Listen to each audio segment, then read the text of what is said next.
திருநங்கைய நம்ம நாட்டுல ஒரு தெய்வமா பாக்காங்க, அக்கா தங்கச்சா பாக்காங்க, கூட பிறந்த உறவா பாக்காங்க.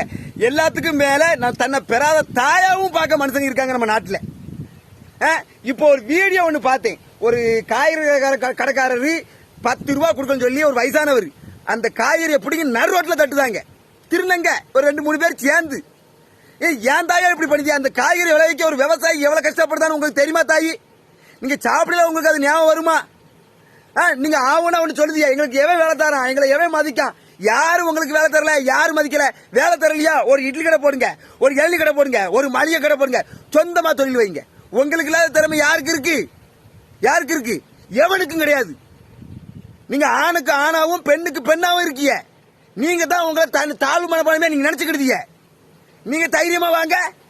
நீங்க இந்த மாதிரி தப்பு பண்ணுனா எல்லா திருநங்கையும் இப்படிதான் நினைப்பாங்க.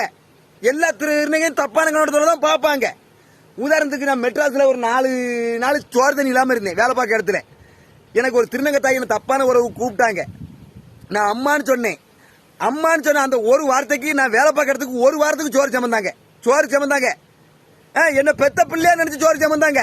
இன்னும் அந்த தாய் என் எதிர்த்து இருக்காங்க. என் பெத்த தாய்க்கும் ஒரு படிக்கு மேல அந்த திருநங்கை தாய். அப்படி இருக்கவங்க இடத்துல நீங்க இப்படி இருந்து ஒரு கீழ்த்தரமா நடந்துக்கிறத பார்க்கல. எனக்கே என்ன சொல்லன்னு தெரியல. நீங்க திருத்துக்க.